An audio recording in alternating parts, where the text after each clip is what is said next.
ಸಮಸ್ತ ಕರ್ನಾಟಕ ಜನತೆಗೆ ಧೂಮ್ ಧೂಮ್ ಧೂಮ್ ಧೂಮಾವತಿ ಮಾಡುವ ನಮಸ್ಕಾರಗಳು. ಶಿವನ್ ತತ್ವ, ಶಿವನ್ ಬಗ್ಗೆ, ಶಿವನ್ನ ಯಾವ ತರ ಪೂಜೆ ಮಾಡಬೇಕು ಅಂತ ಇಡೀ ಜಗತ್ಗೆ ಸಾರದವ್ರು ಯಾರು ಅಂದ್ರೆ ಸಪ್ತ ಋಷಿಗಳು ಅಂತ ಅನ್ಕೊಳ್ಳಿ. ಸಪ್ತ ಅಂದ್ರೆ 7. ಆ 7 ಜನ ಋಷಿಗಳು ಶಿವನ್ನ ಇಡೀ ಜಗತ್ಗೆ ತೋರಿಸಿರದೆ ಆ 7 ಜನ ಯಾವ ತರ ಪೂಜೆ ಮಾಡಬೇಕು ಅಂತ ಶಿವನೇ ಸ್ವಯಂ ಆ 7 ಜನಕ್ಕೆ ಹೇಳ್ಕೊಟ್ಟಿರ್ತಾರೆ, ಅಂದ್ರೆ ದೀಕ್ಷೆ ಕೊಟ್ಟಿರ್ತಾರೆ. ಸಿಂಪಲ್ ಆಗಿ ಹೇಳ್ಬೇಕು ಅಂದ್ರೆ ಫಸ್ಟ್ ನಾವು ಗುರುಗಳು, ಆ 7 ಜನ ಗುರುಗಳನ್ನ ನಾವು ಅರ್ಥ ಮಾಡ್ಕೊಂಡ್ರೆ ಶಿವನ್ ತತ್ವ ನಮ್ಗೆ ಈಸಿಯಾಗಿ ಅರ್ಥ ಆಗ್ತದೆ.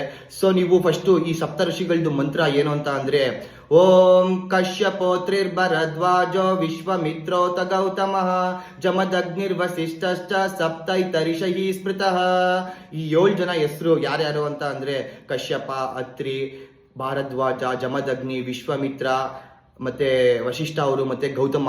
ಈ 7 ಜನ ಮಹರ್ಷಿಗಳು, ಈ ಮುನಿಗಳ ಹೆಸರನ್ನ ನೀವು ಹೇಳಿದ್ರೆ ಶಿವನ್ ತತ್ವ ನಿಮ್ಗೆ ಈಸಿಯಾಗಿ ಅವರು ನಿಮ್ಗೆ ಆಶೀರ್ವಾದ ಮಾಡಿ ಶಿವನ್ ನಾಲೆಡ್ಜ್ನ ಈ ಜಗತ್ಗೆ ಸಾರಿರೋರು ನಿಮ್ಗೆ ಕೊಡ್ತಾರೆ. ಸೊ ಈ ಮಂತ್ರ ಕಲ್ದಿರಿ.